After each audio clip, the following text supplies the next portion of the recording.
Right, let's move on to our creators of the week to finish up. First of all, of course, Richard, you're ours.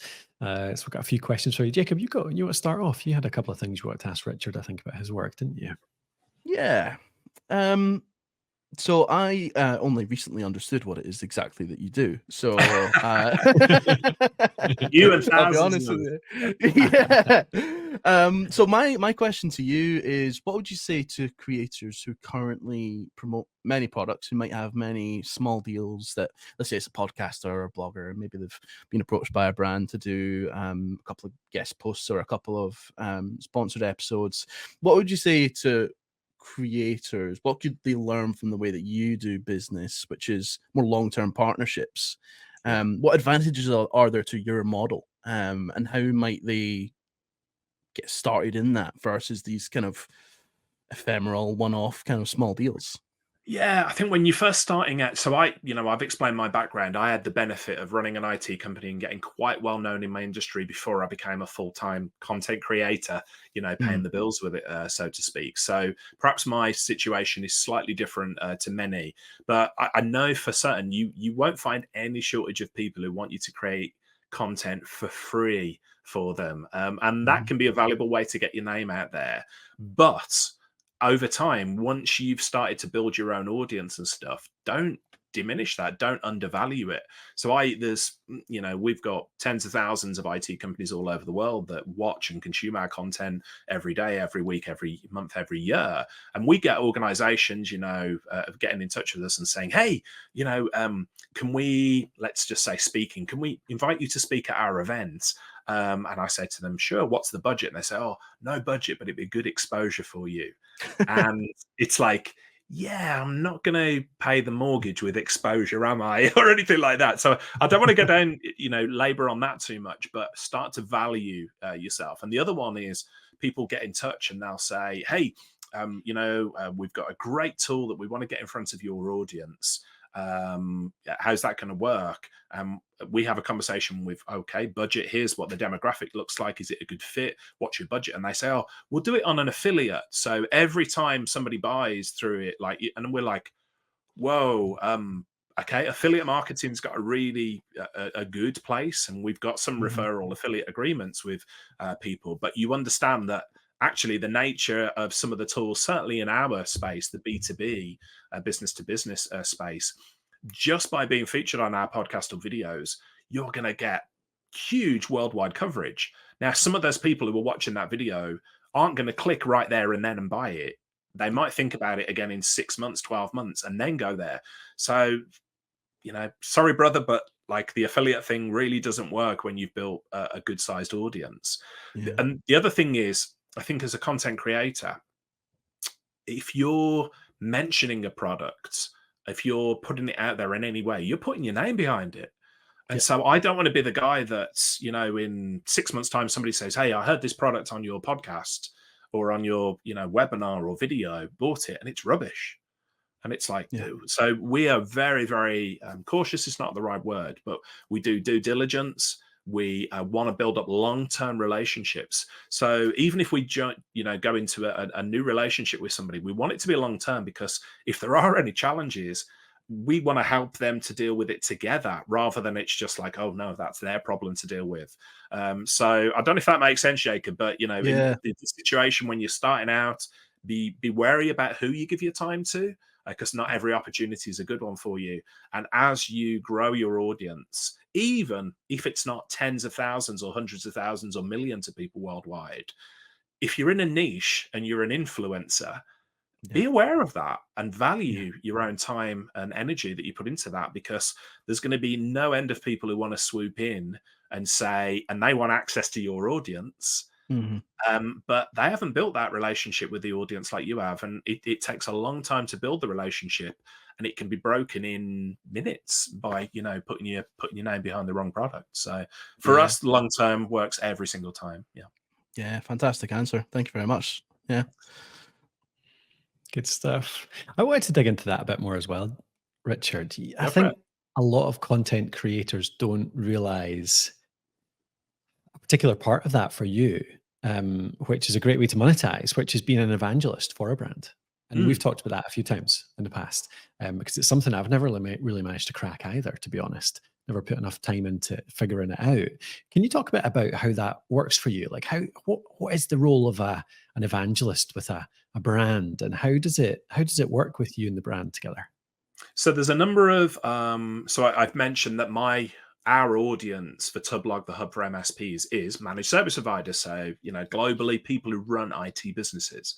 However, there are a large number of vendors within the space who want to sell their tools and solutions and things to MSPs. So you've got Microsoft and other names, Google, other people that you might mention. They're the big players, but there's literally hundreds of thousands of them worldwide. So as I was saying to Jacob, we get people getting in touch, but we don't go into it as like, hey, we will be your evangelist. That is not there. So there's a handful of people that we work with very long-term relationships. And I act as an advisor to the business. So it's like, you've got the benefit of my experience, you've got the benefit of my contacts. I will be an advisor for your business. But the flip side to that coin is I'll be a critical friend. So when you are doing things that ain't going to work, I will tell you. I won't be afraid to say that your baby is ugly. I will get in there, and I want you to know up front, we're going to do that because that's the way this relationship's going to work. It's not just going to be me saying nice things to you. So the majority of people that I've worked with over the years, vendors, have totally understood that. And that's the real value. They're getting me as a consultant, as an advisor. Oh, and by the way, as because I've gone into business with them and I believe in their product, then of course I will mention them in front of my audience. But it's done in such a way so I'm not just hitting people over the head and saying, hey, go and buy the Elgato products, they're brilliant. Unless you've got a relationship with Elgato. But what I'll do is, I will mention, hey, I use the Elgato products and stuff. And I think after this, Colin, we should get in touch with Elgato and say, we are your new evangelist. But I hope that makes sense. It's not about just saying, hey, you pay me this much money and I'll mention that, because I really become uncomfortable with the term influencer, because it makes it sound like you're selling nail makeup on Instagram and sponsored promotions and things. That's not what we do. And the other side of the flip side of the coin is, you don't want the audience to ever go, oh, Richard's only mentioning that because he's getting paid. Well, I don't get paid to mention anything, but there are a small handful of companies that I am an advisor to, and I'm upfront about it, and I mention them because I probably would have mentioned them anyway. That's the litmus test for it.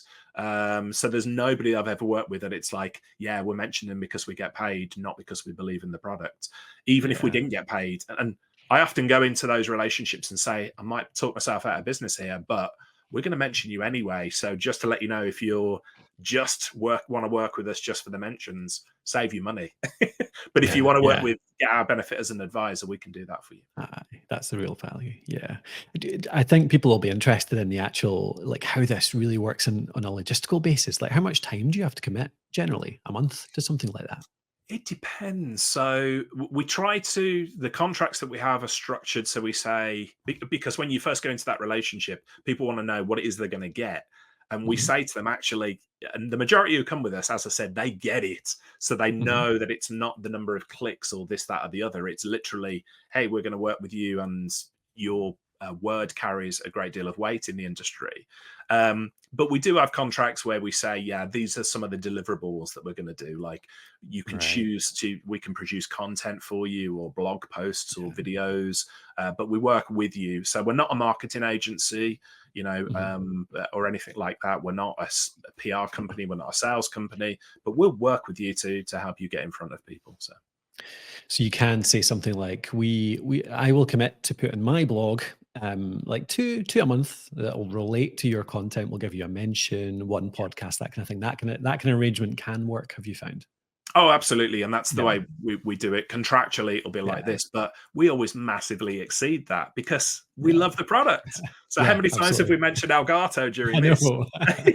And it's because they do kick-ass products and, really, really good. And we love their company. So you're going to mention them all the time, as a matter of course. Yeah. Do you have a rough guide in terms of actual numbers, in terms of payments? Like, what can you hope to earn from something like this as an early influencer, and maybe as you work up as well?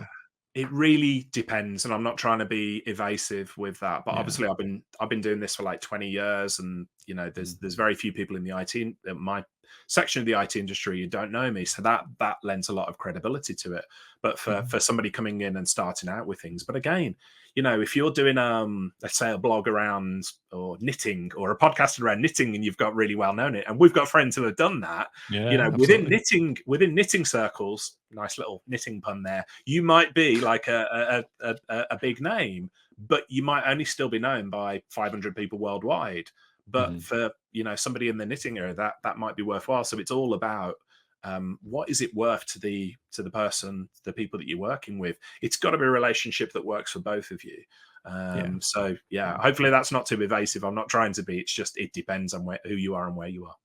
No, I think that's a good answer. It's the answer we always give for sponsorship as well. Like so many people get caught up in CPMs, like cost per thousand listeners, but it's so We much more about the type of audience, the targeting of that audience, how actionable that audience is. Yeah. Yeah, if we did the cost per millions and all of that sort of stuff, like our business, we're not Tim Ferriss Yeah. or anything like that. It's going to be pennies that we get paid, but that's Yeah. not it. The real value is like, okay, we've got tens of thousands of people who follow, which is still a decent number, but they really follow what you say. It's not just a Yeah. huge mailing list or whatever. It's like they properly pay attention to it. So I think again, it's going back to the earlier conversation. Value yourself, value your worth in Yeah. the industry. So